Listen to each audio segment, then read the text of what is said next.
Hi everyone, it's Deb, old school RN. I just wanted a bit of a rant video today because I have been reading so much online on various social media, many posts, and this isn't confirmation bias. In other words, I'm looking for it, it's there. It isn't that, because I've been looking at different statistics and other research documents about satisfaction of staff in NHS facilities. But just listening to the nurses, the midwives, paramedics and doctors who are on social media, who are all saying the same things, i.e. toxic culture, bad management, bullying and harassment of staff, nitpicking on little tiny things and causing them to be stressed, so stressed that it's causing them to make some tiny mistakes, and those mistakes are being pounced on.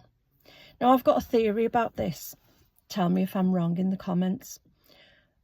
But the NHS, because it's been taken over by corporate toxic business managers and infiltrated by certain people from a place that we cannot mention, it's taken on a very sinister, psychopathic kind of vibe. For example, I've worked in the NHS in various guises: management, clinical research, clinical care, ICU, cardiothoracic ICU, A&E, and sat the courses. They were called DMB courses then. And my training was top notch. And I've noticed as each decade has gone by how that toxic culture, starting with Blair when he allowed business managers into the NHS to make it more corporate. And this corporacy is like a horrible cancer. It reminds me of those vile cancers that our poor patients have, like pancreatic and gastric, that the symptoms are so subtle, but they're present and they're being ignored or pushed to one side. And then it's only when you get a diagnosis that it's too late and the patient's on a long trajectory downwards. The culture of the NHS is reminding me of that. We're hearing what's going on from the staff and we're hearing from patients what's going wrong, but it's all being swept aside. It's all being ignored. It's all wrapped up in policies and non-speak, letters with no actual words on them that mean anything. Word salad, that's it, word salad, like Meghan Markle, word salad. Policies and procedures and focusing on rubbish. They're very good at that, NHS corporate. They focus on rubbish. They don't focus on what matters to staff or to patients. And these bullying themes, I think they're for a reason. And again, tell me if I'm wrong. I feel that the NHS doesn't want to pay out pensions. And the reason I say this and why they're trying to push people out is that there's a common thread through all of these professionals who are stating about the poor standards of care and sticking up for patients and standing up for themselves against the culture, the toxic culture. They're being singled out and being got rid of and being harassed for a reason. The NHS doesn't want to pay them their pension. They're all seasoned nurses, doctors, paramedics and midwives. They've all worked at least 20 years plus. The average, I'd say, is around 30 years, some 33, some 37, some 24, but the range is sort of old school kind of training of 20, 25 years plus. Now, I know for a fact that there are some poor souls, poor professionals out there, and I mean poor in a nice way, who are having to keep stum, grind their teeth, put up with it because their pension's in sight. They've got to get through this to get their pension. They've worked for it, they've earned their stripes, but they're having to tolerate the toxicity. And it's affecting their health, their physical health and or their mental health. They are worn out. The younger ones, say who are in their 40s now, 50s, they can't wait that long. So they're speaking out, and rightly so. You know, part of the nursing and midwifery code of conduct, GMC, BMA for the doctors, and etc. You know, we've all got our own governing bodies as paramedics, midwives, nurses, doctors. The part of our role is to speak up against bad care, poor culture, poor staff staff that are not very good at their job, medical mistakes. And mistakes happen because people are human, but deliberate mistakes, as in incompetence, because you're not focused on your job, or you're affected by something, or you're miles away, you know, being bereaved or stressed, you know, instead of taking time off, you're still working or operating or whatever. And it's all being managed badly. And I believe it's managed badly to transform, because there is a transformation team, and cause the demise of the NHS, because people will perceive the NHS as being so awful, dangerous, bad, that they will take out private health insurance. I'm convinced of that. I think it's beyond the likes of me or any of us as lone citizens to try and do anything about that. God knows I've tried. Trust me, in my job, I've tried to call out bad practice and have it amended and things to change. But that's the problem. NHS corporate don't want to change. They don't want to make things better.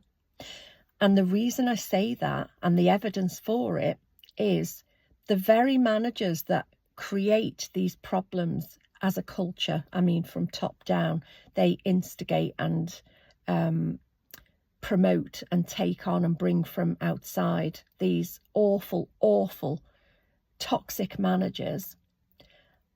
And they know they've got a history of toxic approaches to staff. And because they're promoted and brought in from other hospitals, it makes that hospital they're then working in just as bad as where they've left. But they're given money, promotion, status, non-contributory pension, free parking, perks, write their own contract. NHS corporate is another world, by the way, look it up. And they're bringing these people in and encouraging them to run the NHS down. And by doing that, by promoting the people, the managers, the chief executives who are running a place into the ground, it's a vicious cycle, but it's a cycle that they want, corporate management want. The guy who looked after the Countess of Chester Hospital, Tony Chambers, was given, wait for this, £1.5 million NHS pension for what he did to Lucy Letby and what he did at the Countess of Chester. It's all in the public domain. I haven't made this up. It's not my opinion. It's fact. It's all out there. You can research it. Stafford Hospital, if anybody remembers the Stafford Hospital inquiry, the CE, the chief exec of that hospital, was promoted, became a sir, more money, more status, senior position. Look it up. It's all out there in the public domain. And that's my evidence from what I've read, what I know of the NHS, what I've seen, that is behind this toxic, let's get these old school, experienced, excellent staff out. Now, the ones who stay are either gritting their teeth for their pension, as I mentioned before, or they're very new and very keen and very unaware of the politics and the culture surrounding their role, and that they're just loving their patients, looking after them, enjoying the job, keen, naive in a good way, and getting on with it because they haven't been broken yet. And then you've got overseas nurses who tend to be a bit more robust and in my experience sort of toe the line, follow the policy, and as a result get promoted. And that's another issue entirely.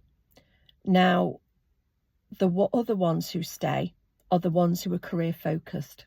So they will be complementary, friends with lots of nepotism in the NHS, the managers, the band 7s, the band 8s, and they'll climb the career ladder because they've kept their mouth shut, they've seen lots, reported nothing, and been a good girl or boy and towed the line to gain promotion because they've got their eye on the prize, their career NHS, they don't want to nurse. Nursing is a stepping stone to something else. So they'll become managers, or some nurses will get enough experience to go and work for themselves and do aesthetics or some other private enterprise, community care of the elderly, whatever.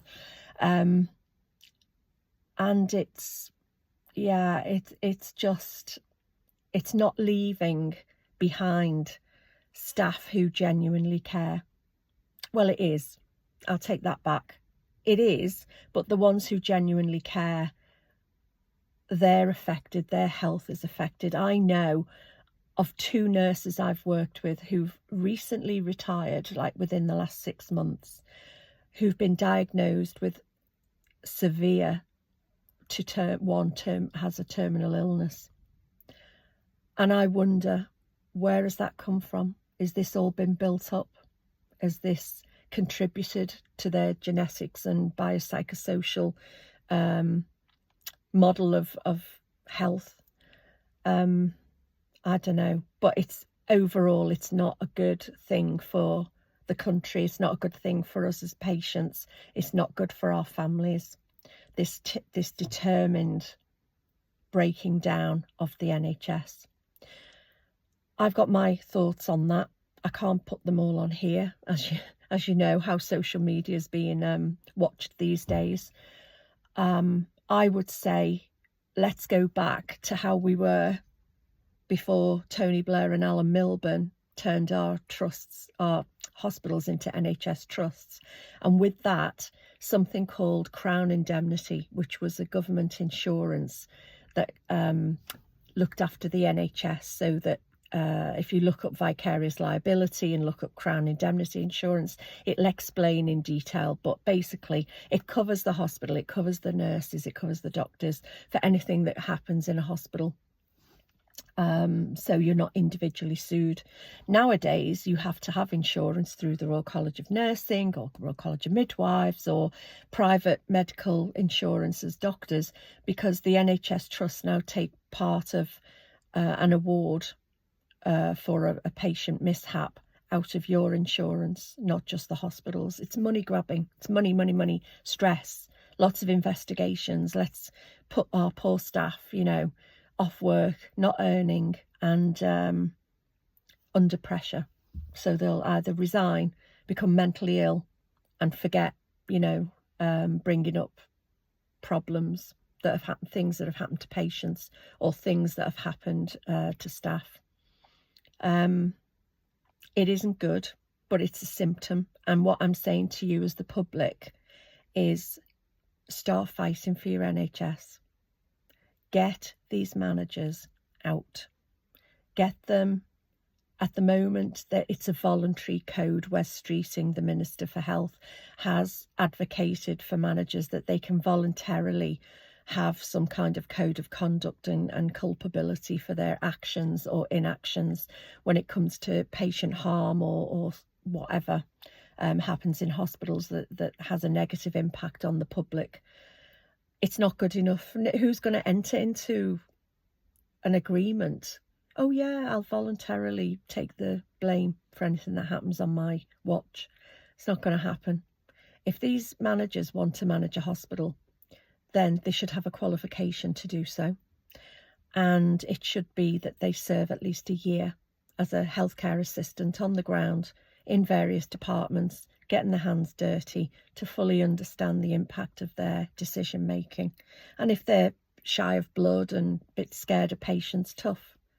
Don't work in a hospital then. Go manage a football team or manage a factory with cars or whatever, but just don't work in healthcare. If you don't understand healthcare, don't work in it as a manager.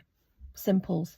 But something has to be done to make these managers realise the impact of their decision making, because our NHS has got symptoms just like severe internal cancers that are starting to show, and people aren't taking the warning. But be warned, the NHS is being taken from us from inside out. If you think the PPE scandal was bad, and Michelle Mone, and the swabs for COVID and lateral flow tests and all this rubbish that was all debunked, but there's a guy, surname Huang, Huang, who made 2 billion out of our NHS, and all these dodgy deals and, you know, backhanders and all kinds of things going on. It's out there in the press. It's not my opinion. It's out there. It's not good enough. The NHS is being stripped of its money. This is where its money's going, on corporate bonuses, high salaries, perks, and massive NHS non-contributory. Some are contributory, but not all. Pensions for these managers who are failures, but not in the eyes of NHS corporacy. So yeah, rant over. I'm just sick of reading it, and I'm in the middle of making some like proper videos, but this has really got my goat. So on the way back from shopping, as I was driving through the countryside, I just thought, yeah, I need to put something out there and warn people. So I hope it was okay, and I hope you've taken something from this. And please let me know what your thoughts are, and your experiences with families in the NHS, because I'd like to try and offer a way around this and give you some pointers of how, if your family member goes into hospital, how you can handle the situation and not feel that you're at the mercy of people. Okay, there are various rules and laws that have come out. Laws as in, I don't mean the law, but where patients have been harmed or died as a result of a systematic mishap, because it's not always the doctor's or the nurse's fault, it's the system, whereby you can get a second opinion if you request one. But more about that later. Okay, thank you for listening, and please, please, please badger your MPs. Tell me your thoughts on this and other issues around the NHS, and let's go some way to making people aware that if we lose it, that's it. It'll be gone.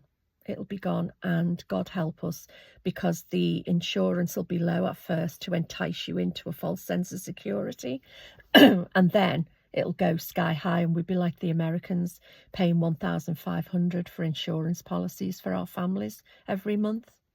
And then having to deal with toxic insurers. Yeah, that's why they're in. Toxic, toxic, toxic. Okay, you take care, guys, and see you soon. Bye.